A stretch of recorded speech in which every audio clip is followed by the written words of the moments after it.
On this day in Chaplain Corps history, 5 April 1951, Chaplain Leo Craig, a Roman Catholic priest, was vesting for afternoon Mass when an exploding landmine injured a soldier near him. Hearing the explosion, Craig took off his vestments and rushed with some others to aid the injured man. As they knelt beside the soldier, someone stepped on a second mine, and Chaplain Craig, along with the 7 others, was killed by the blast. Leo P. Craig was born 27 October 1913 in Everett, Massachusetts.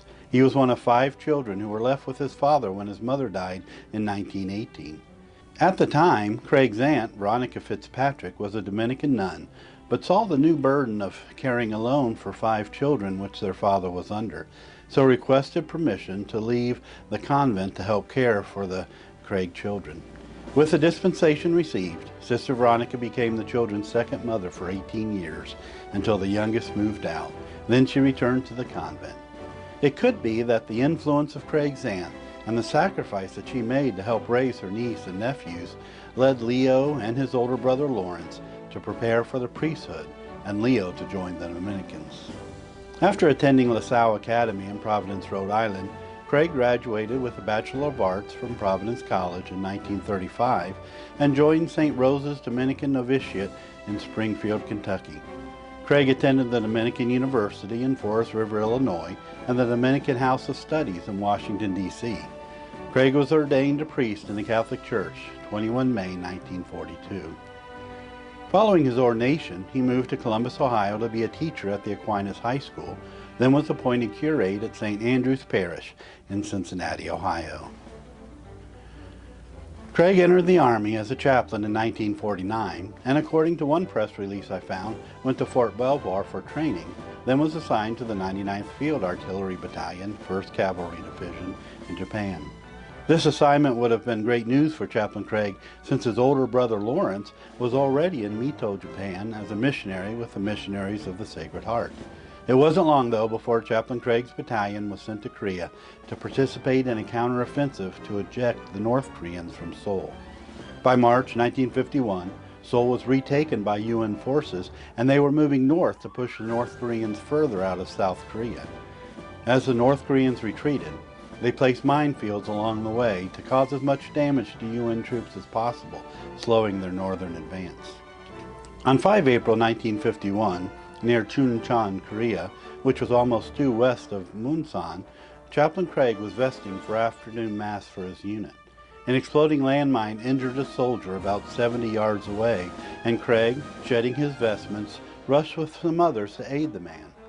The battalion XO warned Craig not to enter the area because of the risk of other mines, but Craig answered, "I believe that I'm needed there, and I better go through." So without hesitation, he continued to the dying soldier to provide him with last rites. As he knelt beside the soldier, someone stepped on a second mine. This picture of Chaplain Craig kneeling over the wounded soldier was taken less than a minute before the second mine exploded. After the picture, the photographer had stepped away to get more film when the explosion occurred, killing Chaplain Craig, Captain Crouch, a Navy Reserve doctor, and 6 others. The next morning, prayers were recited over the chaplain's body by the division chaplain, Harold Prudell, while the news of Chaplain Craig's death was being filed in a news story by the priest correspondent, Patrick O'Connor. Chaplain Craig was originally buried at the UN cemetery near Pusan, South Korea, with Paul Rowe, the Bishop of Seoul, giving the final absolution. Evidently, Craig's remains were later disinterred and sent to the United States, where another report says his remains arrived in New York by Army transport, a Requiem Mass being offered for him on 27 September at St. Vincent Ferrer's Church in New York, where Cardinal Francis Spellman was in attendance, with interment at the All Souls Cemetery in Pleasantville, New York. The 1st Cav Artillery Commander, Brigadier General John Hines, said Chaplain Craig was a very, very fine man. We have heard nothing but the finest things about him at all times. He was ministering to the wounded at the time of his death and died in the performance of his duty. Though he was recommended for a Silver Star, he posthumously received a Bronze Star with V device. The award was presented to his father, Roland Craig, during a small ceremony at his home. The award citation read in part, "On receiving word that an activated enemy mine had seriously wounded 3 soldiers, realizing that his services might be needed, he rushed to the area. Disregarding his personal safety, he moved through the mine-infested field to give comfort to the injured men."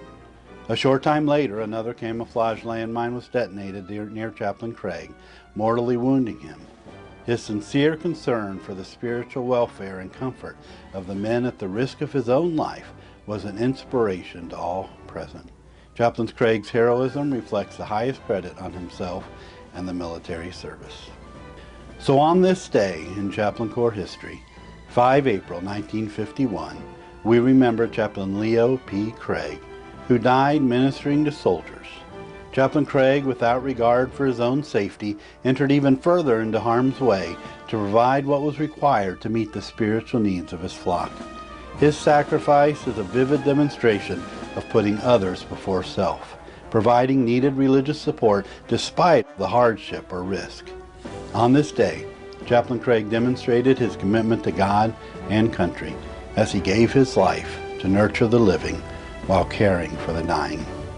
This has been On This Day in Chaplain Corps History. I'm Darrell Densford for the Chaplain Kit. Thanks for joining me.